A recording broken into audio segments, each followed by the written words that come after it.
अस्सलामुअलैकुम दोस्तों और साथियों, उम्मीद है आप लोग खैरियत से होंगे।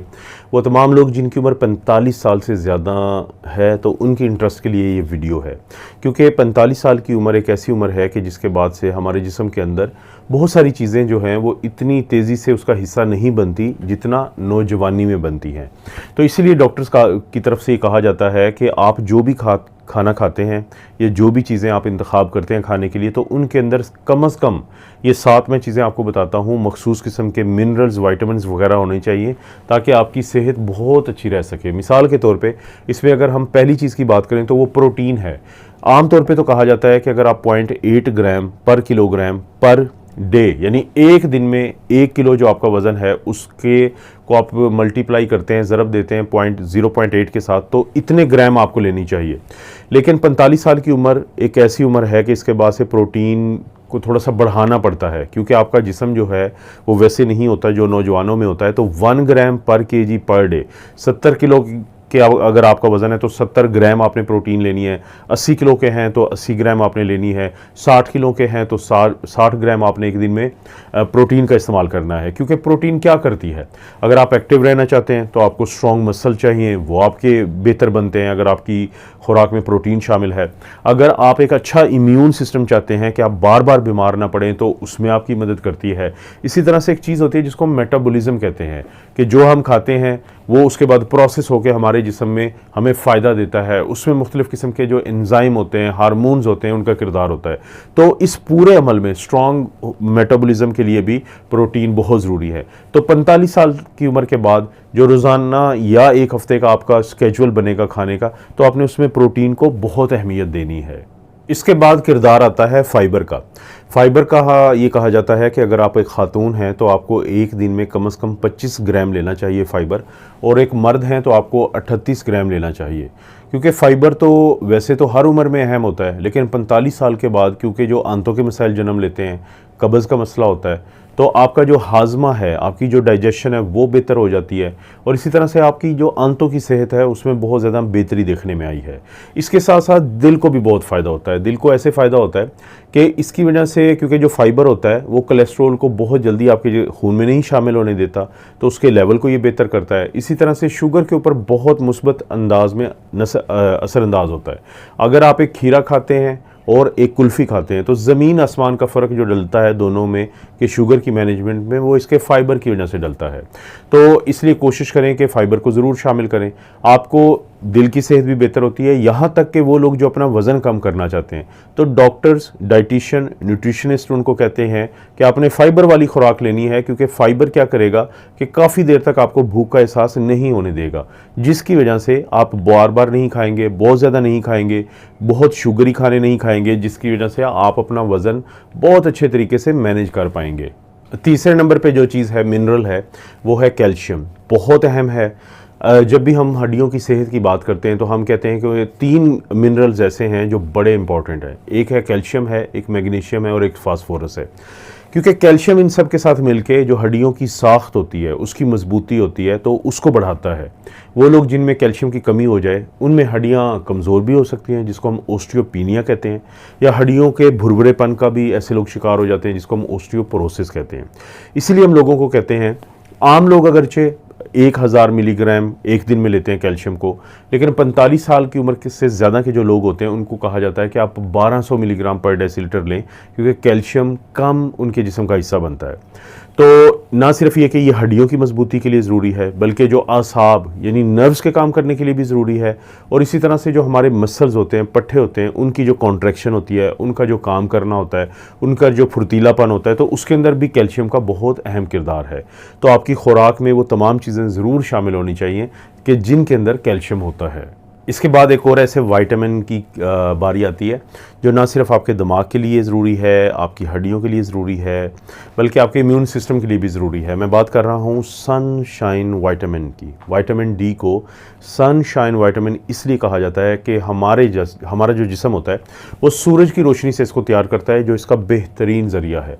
लेकिन क्योंकि हम में से अक्सर लोग जो हैं वो सूरज की रोशनी में जाने से परहेज़ करते हैं अपने रंग का की तब्दीली के डर से।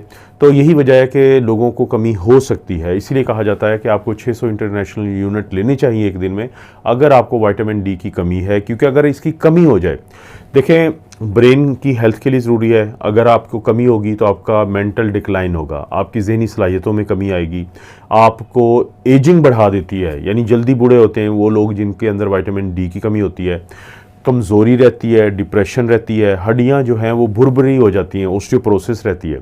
तो इसलिए हम लोगों को कहते हैं कि अगर आप सूरज की रोशनी में नहीं जा सकते तो कुछ ऐसे खाने खाएं जिनको सप्लीमेंट भी किया जाता है और कुदरती तौर पे भी उनके अंदर होती है। जैसे जो डेयरी प्रोडक्ट्स होते हैं, दूध और दूध से बनी हुई चीज़ें, उनके अंदर विटामिन डी डाला जाता है, वरना कुदरती तौर पे अंडों में भी है, मशरूम्स में भी है, फैटी फ़िश के अंदर भी है, तो इनको आप इस्तेमाल कर सकते हैं। और अगर आप सप्लीमेंट नहीं ले सकते, आप सूरज की रोशनी में नहीं जा सकते, तो डॉक्टर से बात करके एक दिन के अंदर 600 इंटरनेशनल यूनिट अगर आप लेंगे तो उससे भी आपको विटामिन डी की कमी पूरी हो जाएगी और आप इसका शिकार नहीं रहेंगे। और एक और चीज़ जिसके बारे में इस उम्र, ख़ास उम्र के जो लोग हैं उनको ज़्यादा मुहतात होना चाहिए, वो ये है कि उनको अपनी ज़िंदगी में ज़रूर ऐसी चीज़ें खानी चाहिए कि जिनके अंदर ओमेगा 3 फैटी एसिड्स होते हैं। वैसे तो फैटी फ़िश होती हैं मुख्तलिफ़ किस्म की, अक्सर मैं अपनी वीडियोज़ में इनका जिक्र करता रहता हूँ कि जो एक बेहतरीन ज़रिया है ओमेगा 3 फैटी एसिड का, जो दुनिया की बेहतरीन फ़ैट्स में या हेल्दी फ़ैट्स में शामिल है। वरना आपको मार्केट से सप्लीमेंट भी मिल जाते हैं। सप्लीमेंट पर लिखा होता है EPA और DHA, यानी इकोज़ा पेंटा एनोइक एसिड और डोकोज़ा हेक्सा एनोइक एसिड। ये दो बड़े ज़बरदस्त ओमेगा 3 फैटी एसिड्स हैं जिनके वैसे तो आपके जिस्म को बेतहाशा फ़ायदे हैं, लेकिन आपकी दिल की सेहत के लिए बेहतरीन चीज़ है, आपकी एक अच्छी स्किन के लिए, आपकी एक तरोताज़ा और ग्लोइंग स्किन के लिए अच्छी चीज़ है, और आपकी दिमागी सलाहियतों के लिए अच्छी चीज़ है। यानी बढ़ती उम्र के साथ जिन लोगों में ओमेगा 3 फैटी एसिड का इस्तेमाल जारी रहता है और कमी नहीं हो पाती, तो उनके अंदर अल्जाइमर की बीमारी, डिमेंशिया यानी भूलने की बीमारी, ये बहुत कम होती है, और उनकी जो मेंटल हेल्थ है, उनकी जो दिमागी सलाहियतें, उनकी जो ब्रेन हेल्थ है, वो भी दिल की सेहत की तरह और जिल्द की सेहत की तरह बेहतरीन रहती है। तो ओमेगा 3 फैटी एसिड वाली चीज़ें भी ज़रूर इस्तेमाल करें। छठे नंबर पे या सेकंड लास्ट नंबर पे जो विटामिन बहुत अहम है वो है विटामिन B12। 45 साल की उम्र के बाद बाकी कुछ और चीज़ों की तरह विटामिन B12 का आपके खून में, आपके जिस्म में का जो हिस्सा बनना होता है उसमें कमी होती है। अब ये जो कमी होती है ये फिर कुछ मसाइल को जन्म देती है। मिसाल के तौर पे जो भी हम खाना खाते हैं वो फिर जब एनर्जी बन जाती है या तमाम वो चीज़ें जो हमें चाहिए होती हैं उसमें तब्दील होता है, जिसको हम मेटाबॉलिज्म कहते हैं।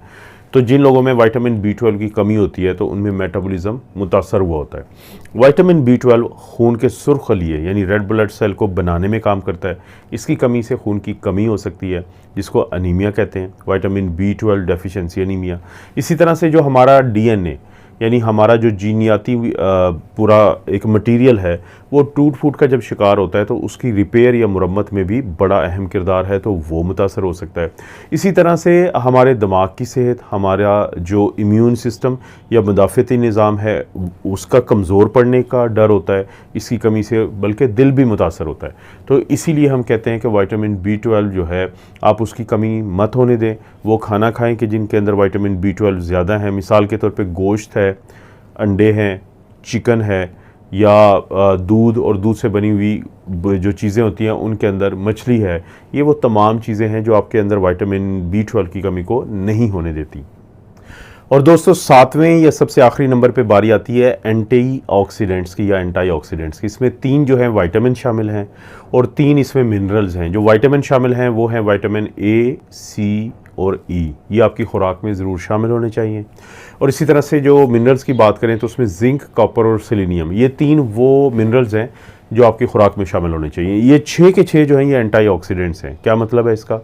हमारे जिस्म में फ्री रेडिकल्स बनते रहते हैं, लेकिन एक वक्त आता है कि ये ज़्यादा तादाद में बनते हैं और हमारे जिस्म का अंदर का सिस्टम थोड़ा कमज़ोर पड़ जाता है इनको रोकने के लिए। जब ये ज़्यादा हो जाते हैं तो फिर ये एक सिलसिले को जन्म देते हैं जिसे हम कहते हैं ऑक्सीडेटिव स्ट्रेस। वो लोग जिनके अंदर ऑक्सीडेटिव स्ट्रेस ज़्यादा होता है उनमें बीमारियां भी ज़्यादा होती हैं, ब्लड प्रेशर, शुगर और इस टाइप की क्रॉनिक डिजीज़, और उनमें एजिंग भी ज़्यादा हो जाती है, यानी वो जल्दी बूढ़े होते हैं।